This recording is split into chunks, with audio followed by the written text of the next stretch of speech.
Alright people, welcome to the Critical Focus channel and this complete guide to all of the armies from the Lord of the Rings and the Hobbit. I'm not gonna go over Legendary Legions and Fantasy, Fellowship and stuff like that, but main armies that are available to play in this game we all love and cherish. And I'm gonna do one army at a time in order of appearance, and the first army to appear in the Armies of the Lord of the Rings is the Fellowship of the Ring. So, let's just get cracking, and before we get cracking, make sure to like, subscribe, comment, and hit the bell button, right? So all of that stuff helps us out.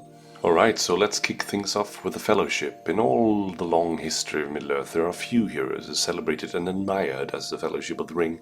Formed at the Council of Elrond in Rivendell, this unlikely band of 9 companions set out to do the impossible. Destroy the Ring of Power and free Middle-earth from darkness.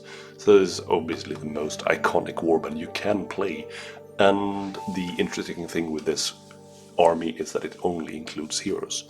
You may include Frodo, Sam, Merry, Peregrine, Gandalf the Grey variant, not the white, Aragorn the Strider variant. You can include Legolas, Gimli, Boromir, Gondor, and you can also include Bill the Pony and Smeagle, but there are some caveats here. So it's comprised only of heroes, and you can include Bill the Pony if you include Sam. And if you only include Frodo and Sam, you can also include Smeagle, but otherwise you can't include Smeagle. And the army bonus is you have my sword. As long as Frodo is alive, the army gets the Fearless special rule, so they don't have to roll for charging terror models, or they don't have to roll carriage test. I mean, most of the Hobbits aren't all that much to talk about really. Both Peregrine and Meriadoc is kind of useless. They're just 10 points each. Frodo is 60 points and Sam is 40. And Sting is pretty good. It adds 1 strength to Frodo's meager 2 strength, but you shouldn't really fight with Frodo. But you should probably take the Mithril Coat for 15 points, because that increases defense from 3 to 6, so kind of vital. Sam is has the special rule, let him go or I'll have you, Longshanks, so he can do the heroic combat when Frodo is engaged in a fight within 6 inches without spending any might. But let's talk about the important models here. We have Gandalf the Grey for 170 points. You could add a cart or a horse. A cart for 25 points. At the start of the shoot phase, select a single enemy within 6 inches of the cart and roll d6. On 4 price, the model suffers 1 strength 2 hits. It's not really all that good, is it? But yeah, a horse is probably the better choice. It has more move and it costs much less. It's 10 points instead of 25. But yeah, Gandalf is a beast. He can reroll fate rolls with Narya the ring, like all the other bearers of elven rings like Galadriel and Elrond. The Galamd ring adds 1 to his strength when he makes strikes. But he only has 1 attack, so he's not really a melee character. He has a lot of magical powers to use though. So he basically has 1 spell for every situation. Yeah, so he's a beast, but he's quite costly. But he's 3 wounds, defense 5, but with a lot of might and fate to help, and especially with that rerolled fate. So then we have the Strider variant of Aragorn for 160 points. You could add Anduril for 40 points, which you probably should, because that just makes you wound on a 4+ against any model, regardless of defense, and 3+ if you wield it two-handed. And he has that Mighty Hero special rule, which gives you the ability to spend a free point of might every turn, which just makes him very, very hard to beat. And he's 5 defense base, and you could add the armor to make that 6, and he's 3 wounds and 3 might, 3 will and 3 fate. So yeah, he's pretty hard to kill and quite a beast in combat. And Boromir is also very good, although this is not the best version of him. He's 95 points base, and he's a lot cheaper than Aragorn, but he only has, he has no fate points, but he has 6 might, and he can blow on his Horn of Gondor to aid him when he's outmaneuvered by 2 to 1 or more in a combat, and that will force the enemy to take a courage test, and if they lose, Boromir will win it. He can take a shield to buff up his defense to 6, so he has 6 might, so he has a lot of might to spend. 3 attacks with strength 4 is not bad either. So, and then we have Legolas. He actually quite a lot better in melee than he is in range. But he has the deadly shot special rule, able to shoot 3 times, or you can swap out to hit 1 time with a 2+.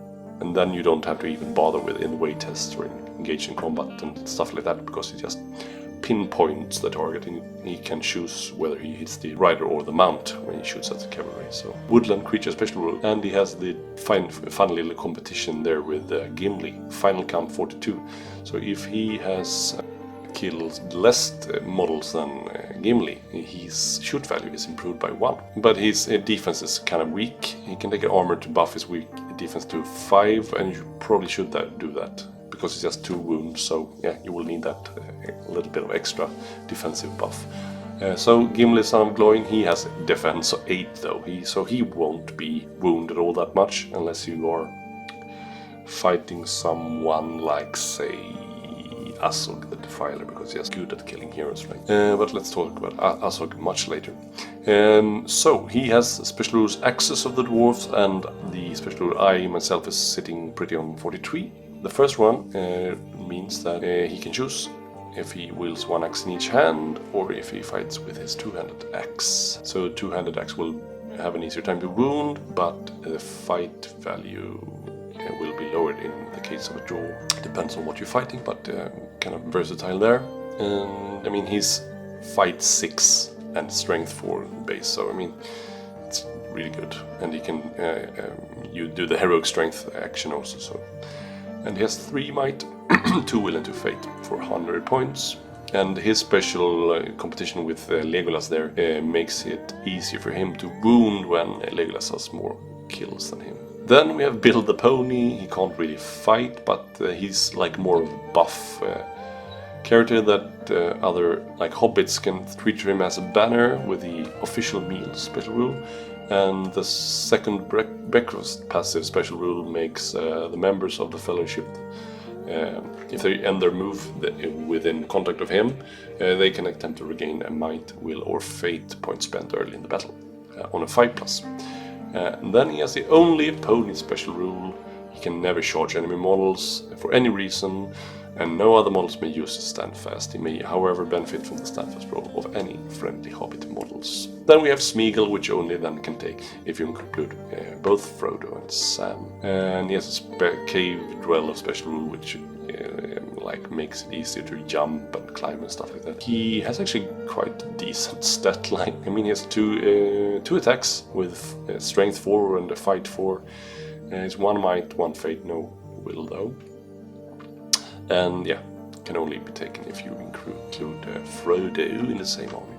That's it for the Fellowship.